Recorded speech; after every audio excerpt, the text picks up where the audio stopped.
بسم اللہ الرحمن الرحیم۔ گمنام ہیرو کے معزز ناظرین، السلام علیکم۔ آئیے چلتے ہیں کہانی کی طرف۔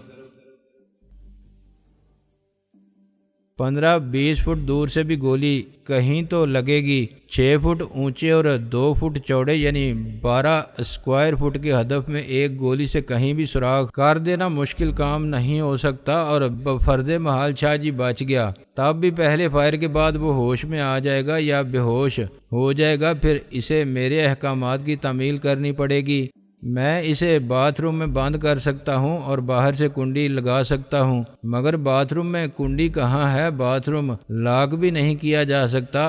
خیر، اسے کمرے میں بند کر کے ڈالا جا سکتا ہے، ہاتھ کمر کے پیچھے باندھ کر منہ پر ٹیپ لگا کے یا کپڑا ٹھونس کے۔ اس کار خیر میں شادو ہی میری مددگار ہوگی۔ میں ریوالور لیے کھڑا رہوں گا اور وہ اپنے والد ماجد کو حکم دے گی، منہ دیوار کی طرف کر لو، ہاتھ پیچھے کر لو، یا وہ ریوالور پکڑے گی اور باقی سارے کام میں کروں گا۔ ورنہ شاہ جی کا کیا بھروسہ، وہ ایک دم پلٹ کے شادو کو ڈال بنا لے اور پھر ولن اسٹائل کہہ مار کے کہے کہ اب چلاؤ گولی۔ میں شاہ جی کی جسمانی طاقت کا مقابلہ بھی کر سکتا ہوں، وہ مجھے دبوچ کے اپنے سامنے نہیں رکھ سکتا۔ خطرہ اس میں صرف یہ ہے کہ شادو میری اور شاہ جی کی فائٹ میں ریفری بن کے نہیں کھڑی رہے گی، کہیں اس نے میری مدد کے لیے گولی چلا دی اور گولی لگ گئی، مجھے تو ہو گیا کام تمام۔ اس کا نشانہ کون سا اچھا ہوگا؟ اس کے ہاتھ پاؤں بھی کانپ رہے ہوں گے، بلکہ وہ خود پوری طرح لرزہ براندام ہوگی۔ اس سے بھی نشانہ خطا ہو سکتا ہے۔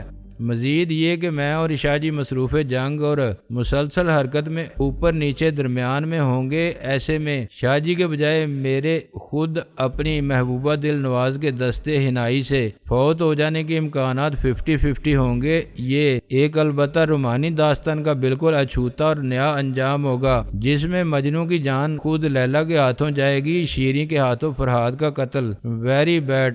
لڑکیوں کا ویسے بھی کچھ بھروسہ نہیں، اسے اپنے محبوب اور والد صاحب میں سے کسی ایک کا انتخاب کرنا مشکل ہو جائے گا، اور فیصلہ ٹاس کرنے سے بھی نہ ہوا تو وہ خود کو گولی مار لے گی۔ بقول فلمی شاعر، ہمارے دم سے ہے ہر غم، نہ ہم ہوں گے نہ غم ہوگا، یا وہ بے ہوش ہو کے پٹ سے گر جانے کو ترجیح دے گی۔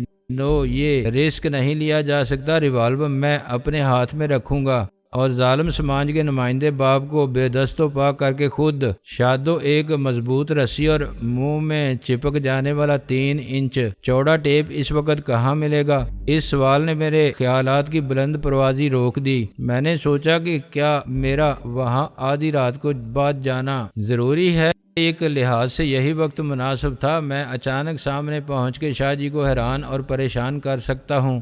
وہ دستک پر دروازہ کھولے گا اور مجھے سامنے دیکھ کے اور ریوالور کی نال کا رخ اپنے طرف دیکھ کے دہشت سے منجمد ہو جائے گا، یا وہ 2 قدم پیچھے ہٹ کے کہے گا کہ ناصر گولی مت چلانا، مجھے معلوم نہیں تھا کہ تم شادو سے اتنی محبت کرتے ہو، آؤ میرے گلے لگ جاؤ، میں تمہیں اپنی فرزندی میں قبول کرتا ہوں، آج سے میں تمہارا فادر ان لا ہوں۔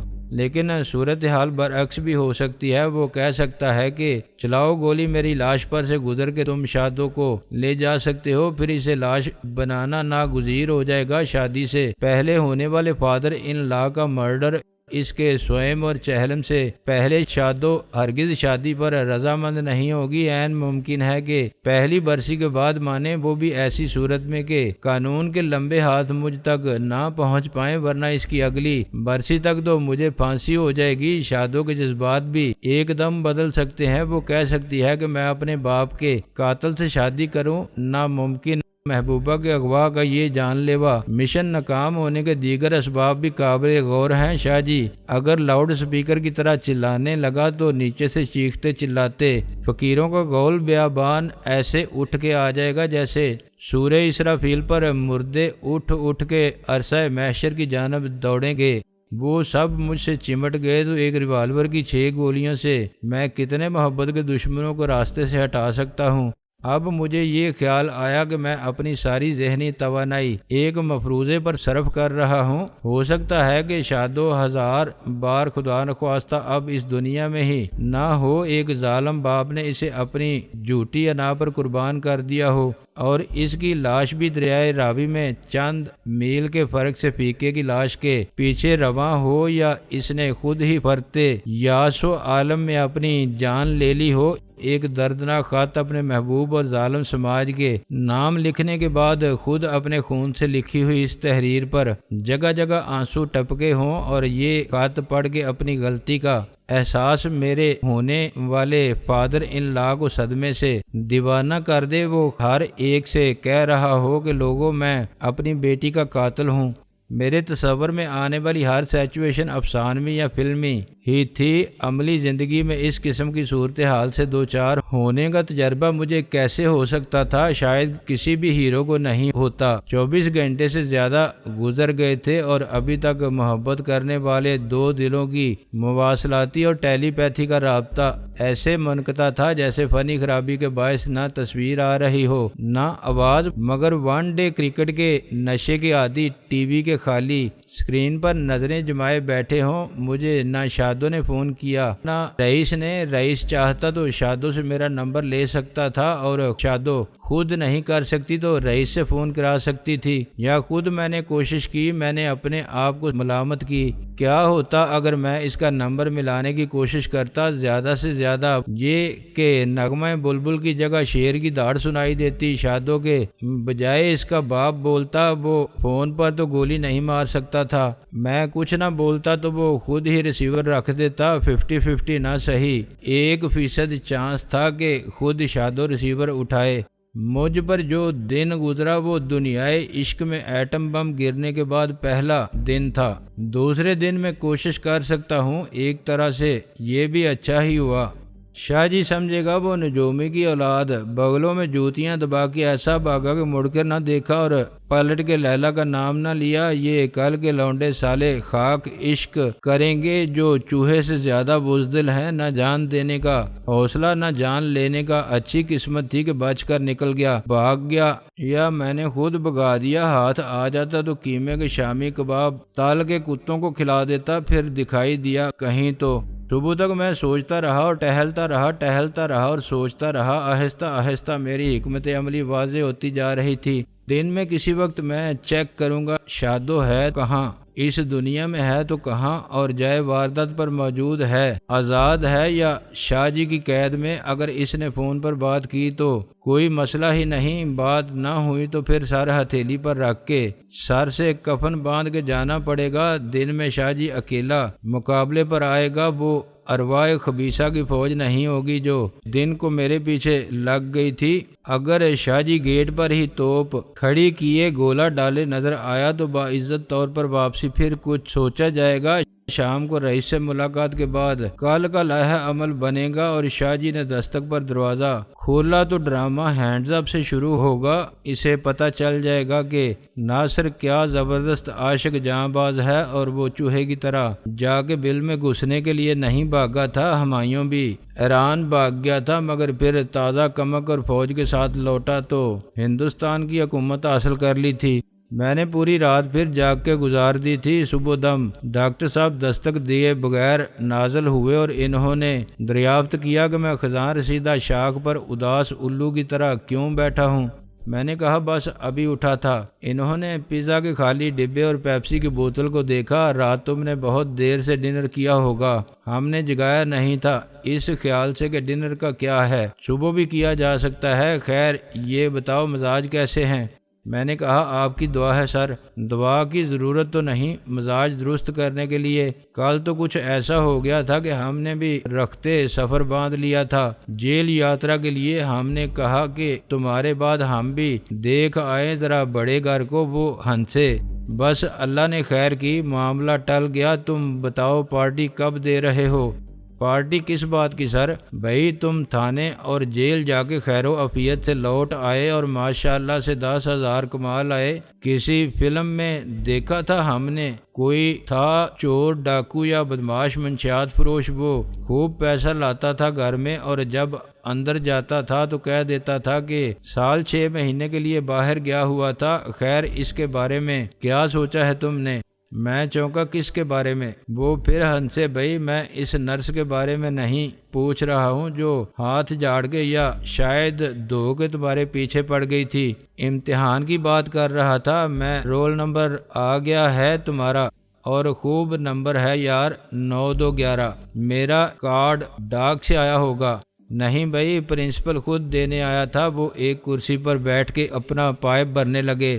یہ شوق میں نے ایک بہت حسین خاتون مریض خواہش پر شروع کیا ہے۔ اپنی آنٹی کو مت بتانا، ان کا کہنا تھا کہ آدمی کی پرسنالٹی بہت گریسفل ہو جاتی ہے، اس سے ان کے دل کا آپریشن تھا، ممکن ہوتا تو ان کے دل میں اپنی محبت ڈال دیتا میں، مگر وہ اللہ کو پیاری ہو گئیں۔ ان کا شوہر کل تک مجھے قتل کرنے پر کمر بستہ تھا۔ میں نے کہا اب نہیں ہے؟ انہوں نے نفی میں سارا ہلاتے ہوئے پائپ جلایا۔ میں نے کہا تمہارے نقصان کی تلافی کر دیتا ہوں، میں اس جیسی اچھی بیوی ہے میری، وہ لے لو۔ کرکٹ میچ میں اننگ کے دوران میں بال کھو جائے تو نئی بال نہیں ملتی، ویسی ہی دوسری لی جا سکتی ہے۔ اس کو وہ دھمکی سمجھا اور کہنے لگا کہ خدا کے لیے مجھے معاف کرو۔ مجھے بے اختیار ہنسی آئی۔ خود ڈاکٹر صاحب اچھے موڈ میں تھے اور ایسے موڈ میں وہ خود بھی ہنستے تھے اور دوسروں کو بھی ہنساتے تھے۔ میں نے خود کو اپنی ذہنی تفکرات کے بوجھ سے آزاد اور ہلکا پھلکا محسوس کیا۔ کیا یہ دوسری بات آنٹی کو بتا دوں؟ ہاں کیوں نہیں، خود میں نے بتا دیا تھا کہ ہم تو ہو گئے گنجے اور بوڑھے۔ وہ تھا ہینڈسم ہیرو اور مالدار بھی، سب کا بھلا تھا اس میں اگر وہ مان جاتا۔ خیر تو اب امتحان کا کیا ہوگا؟ وہ ایک دم سیریس ہو گئے۔ ڈیٹ شیٹ بھی آ گئی ہے اور پرسوں پہلا پرچہ ہوگا تمہارا۔ تیاری کیسی ہے؟ اتنا وقت جو تم نے تھانے اور جیل میں سیر و تفریح کرتے گزار دیا۔ میں نے ہمت کر کے کہا جی تیاری تو بالکل نہیں ہے، میرا خیال ہے کہ اس سال امتحان نہ دوں۔ واٹ نان سینس، سارا سال تم پڑھتے رہے ہو، کیا سب بخارات بن کے اڑ گیا؟ ایک سال ضائع کرو گے کیا اپنا؟ وہ غصے میں بولے۔ میں نے کہا 3rd ڈویژن لے کر پاس کر سکتا ہوں۔ پھر کیا ہوا، تم تو پرائیویٹ امتحان دے رہے ہو نا؟ ظاہر ہے سائنس کا مضمون نہیں ہوگا۔ میں ایسے ہی سوچ رہا تھا کہ اچھے نمبر آئیں گے تو بہترین سائنس کالج میں داخلہ دلا دوں گا اور تم بن جاؤ گے ڈاکٹر۔ آرٹس میں ڈویژن کیا، FA BA سب پرائیویٹ کر سکتے ہو تم؟ ان کے لہجے میں مایوسی تھی۔ میں نے کہا ایک اور وجہ ہے سر۔ کیا شادی کر رہے ہو؟ انہوں نے پائپ کا کش لیا۔ میں مذاق کی بات پر چونک پڑا۔ جی ہرگز نہیں۔ یہ آپ نے کیسے سوچ لیا سر؟ دراصل ملازمت مل گئی ہے مجھے دبئی میں۔ انہوں نے مجھے حیرانی سے دیکھا۔ ملازمت دبئی میں 18 سال سے کم عمر کے لڑکے ورک پرمٹ حاصل نہیں کر سکتے، پاسپورٹ ویزا نہیں ملتا۔ میں نے کہا وہ سب ہو جائے گا سر۔ کیسے ہو جائے گا؟ وہ ڈانٹ کر بولے شناختی کارڈ نہیں، 1-2 روز میں بن جائے گا۔ اوہ آئی سی، جعلی کام ہوگا گویا، انہوں نے تلخ لہجے میں کہا۔ بات یہ ہے سر کام تو جعلی کرانا ہی پڑتا ہے۔ حقیقت یہ ہے کہ میری عمر یتیم خانے میں کم لکھوا دی گئی تھی۔ میں 18 سال کا اسی لیے لگتا ہوں کہ میری اصل عمر اس سے زیادہ نہیں تو کم بھی نہیں۔ اس کا مطلب ہے وہ سب جھوٹ تھا جو تم نے بتایا۔ تم تھانے یا جیل میں نہیں، اس چکر میں تھے کسی سے ملے ہوگے۔ میں نے ان کے بڑھتے ہوئے غصے کو محسوس کیا۔ بالکل نہیں سر، میں آپ سے جھوٹ کیسے بول سکتا ہوں؟ آدمی اپنے باپ سے بھی جھوٹ بولتا ہے۔ جھوٹ بولتا ہے؟ میں نے کہا میں قسم کھا سکتا ہوں۔ جھوٹی قسمیں بہت کھاتے ہیں لوگ۔ میری بات نے اچانک میرا تیا پانچا کر دیا تھا۔ میں نے کسی ایجنٹ سے بات نہیں کی سر، اور نہ ہی پیسہ دیا۔ میں جن لوگوں کی وجہ سے قانونی چکر میں الجھا تھا، ان کا دبئی میں بزنس ہے۔ انہوں نے پوچھا کہ کیا کرتا ہوں اور میں نے کہا کہ کچھ نہیں۔ پھر باتوں باتوں میں انہوں نے پوچھا کہ نوکری کرنی ہے دبئی میں؟ تم بھول گئے سب کچھ، خوشی سے تمہارے پاؤں پھول گئے۔ لوگ بڑے جتن کرتے ہیں باہر جانے کے لیے، درہم اور ڈالر کمانے کے لیے۔ تمہاری تو لاٹری نکل آئی، تعلیم گئی باڑ میں۔ کون پوچھتا ہے آج کل BA MA کو؟ شناختی کارڈ بن گیا تو پاسپورٹ بھی بن جائے گا، مسئلہ حل ہو گیا۔ ٹکٹ تم خود اپنے پیسے سے خرید سکتے ہو، ویسے بھی جو 10,000 ایسے پھینک سکتے ہیں معمولی بات پر وہ یقیناً لاکھ پتی کروڑ پتی ہوں گے۔ عام آدمی تو معیوب سمجھتا، وہ تمہارے سفر کے اخراجات بھی ادا کر دیں گے۔ برخوردار یہ سمجھ لو کہ وہ منشیات فروش بھی ہو سکتے ہوتے ہیں اسمگلر بھی۔ بزنس کے بارے میں کچھ بتایا انہوں نے؟ بتایا ہوگا، سب امپورٹ ایکسپورٹ کہتے ہیں، اور اونٹ کی دوڑ کے لیے چھوٹے بچے اغوا کروانے والے بھی۔ خیر تم نے فیصلہ کر ہی لیا ہے تو مجھے کیا۔ وہ سخت طیش میں اٹھے اور دروازے تک جا کے رکے۔ جب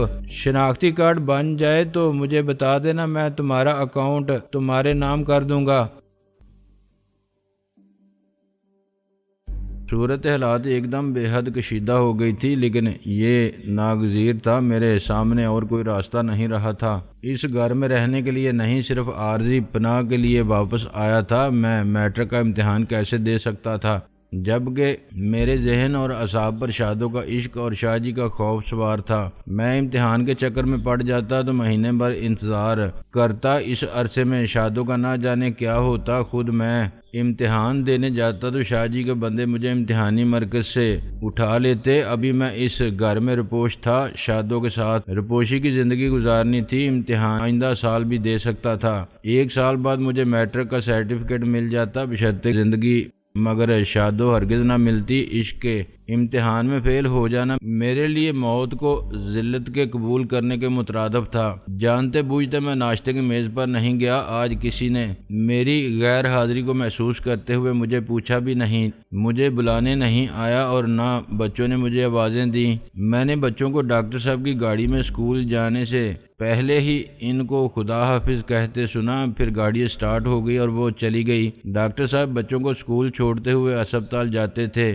اگلا مرحلہ بیگم صاحبہ کے سامنے پیشی کا تھا۔ یقیناً ڈاکٹر صاحب نے انہیں بتا دیا ہوگا کہ ناصر صاحب تو سب کچھ چھوڑ چھاڑ جا رہے ہیں دبئی، اور اس مقصد کے لیے خیر سے بلوغت کی سند حاصل کرنے کا راستہ بھی خود ہی اختیار کر لیا ہے۔ ممکن ہے ڈاکٹر صاحب نے یہ بھی کہا ہو کہ جھگڑے میں پڑنے، تھانے اور جیل جانے کی کہانی بالکل جھوٹی ہے، یہ دوسرے ہی چکروں میں پڑا ہوا تھا، اس پر اعتبار کرنا ہی نہیں چاہیے۔ ہم نے غلطی کی جو یہ سمجھا اور اپنے گھر میں جگہ دی۔ ایسا لگتا تھا کہ اب میرا اس گھر میں مزید 24 گھنٹے گزارنا مشکل ہوگا۔ ڈاکٹر صاحب مہذب آدمی تھے، ورنہ جانا ہے تو پھر اٹھاؤ اپنا بوریا بستر اور چلتے نظر آؤ، یہ کہنے کی ضرورت نہیں تھی۔ اپنے رویے کی غیریت اور بے رخی کے انداز سے بھی واضح کیا جا سکتا تھا کہ بس ہو چکی نماز، مصلی اٹھائیے۔ اچانک میں نے اپنے سامنے بیگم صاحبہ کو دیکھا۔ اچانک شبنم نے مجھے اپنے سامنے دیکھا۔ ایک لمحے کے لیے تو وہ بھول گئی کہ یہ عدالت ہے اور وہاں موجود ہر شخص کی نظر اس پر ہے۔ اس کیس میں مدعی وہ خود تھی۔ اس نے پوسٹ مارٹم رپورٹ کو چیلنج کیا تھا، یہ ثابت کرنے کے لیے کہ وہ جسے ایک مشتعل ہجوم نے شاہ عالم سمجھ کے ہلاک کیا تھا، شاہ عالم نہیں تھا۔ اس کی درخواست قبول کرتے ہوئے کورٹ نے دوسرے پوسٹ مارٹم کے لیے میڈیکل بورڈ تشکیل دیا تھا۔ اس میڈیکل بورڈ کے سب ارکان عدالت میں موجود اس کی طرف حیرانی سے دیکھ رہے تھے۔ استغاثہ کی پیروی کرنے والے وکیل شبنم کو ایسے دیکھ رہے تھے جیسے وہ پاگل ہو گئی ہے۔ سرکاری وکیل پی جے ایف کے سارے عہدے دار، عمر دراز کا ساتھ دینے والے پی جے ایف کے باغی ارکان، متعدد سیاسی جماعتوں کے نمائندے، وکلاء اور اخبار والے، سب شبنم کی بات پر چونکے تھے اور شاید انہیں اپنے کانوں پر اعتبار نہیں آ رہا تھا کہ انہوں نے ٹھیک سنا تھا۔ یہ جھوٹ ہے، شبنم نے چلا کے کہا تھا، یور آنر یہ پوسٹ مارٹم رپورٹ غلط ہے۔ شبنم کی نگاہ مجھ پر جم کے رہ گئی تھی۔ مجھے ان آنکھوں میں نفرت اور ملامت، حیرت اور اشتعال، جھنجھلاہٹ اور اپنی بے چارگی کے جذبات کا پاگل پن صاف محسوس ہو رہا تھا۔ جب وہ مجھے عدالت میں موجود پا کے ساکت و صامت پتھر کا مجسمہ بن گئی تو اس کی نظروں کے رخ کو دیکھ کر ہر نظر کا زاویہ بدل گیا۔ ایک ساتھ سینکڑوں آنکھوں نے مجھے فوکس کیا اور پھر جیسے بھونچال آ گیا۔ سب سے پہلے وہ غیر معروف اور کسی حد تک بدنام صحافی اپنی سیٹ پر اسپرنگ کی طرح اچھلے، جنہوں نے میری پریس کانفرنس کی رویداد میری تصاویر کے ساتھ شائع کی تھیں، مگر ان کے سچ کو دنیا کا سب سے بڑا جھوٹ قرار دے کے سارے زمانے کے ساتھ خود ان کی اپنی صحافی برادری نے اتنی لعن طعن کی تھی کہ انہیں اس پیشے میں اپنا مستقبل تاریک نظر آتا تھا۔ ان سب نے چیخ کے کہا، شاہ عالم آ گیا، شاہ عالم۔ ایک فرتے جذبات میں کرسی پر کھڑا ہو گیا اور سب کو مخاطب کر کے چلانے لگا، دیکھو دیکھو ہمیں جھوٹا کہنے والوں، اپنی آنکھوں سے دیکھ لو۔ دوسرا کرسیاں پھلانگتا ہوا میری طرف لپکا، بہت وقت پر آئے آپ شاہ عالم، پی جے ایف کے نائب صدر شمس نے چلا کے کہا شاہ عالم نہیں ہے۔ قریشی صاحب نے زیادہ بلند آواز میں کہا یہ کوئی جعل ساز ہے۔ جج نے کسی کی نہیں سنی، جو مسلسل میز پر لکڑی کا ہتھوڑا مار مار کے آرڈر پکار رہا تھا۔ عدالت کا کمرہ سچ مچ مچھلی بازار کا منظر پیش کر رہا تھا، جہاں بیک وقت مجھے شاہ عالم تسلیم کرنے والے اور جعلی سمجھنے والے ایک دوسرے کو جھوٹا کہہ رہے تھے۔ اخباری نمائندے اور فوٹوگرافر ہر طرف سے راستہ بناتے، ٹھوکریں کھاتے، لڑکھڑاتے میری طرف لپک رہے تھے اور فلیش چمکا کے میری تصویریں اتارنے میں مصروف تھے۔ جو اس ہجوم میں بہت پیچھے تھے وہ کرسیوں پر کھڑے ہو گئے تھے اور ہاتھوں میں کیمرہ اوپر اٹھا کے مجھے فوکس کرنے کی ناکام کوشش کر رہے تھے۔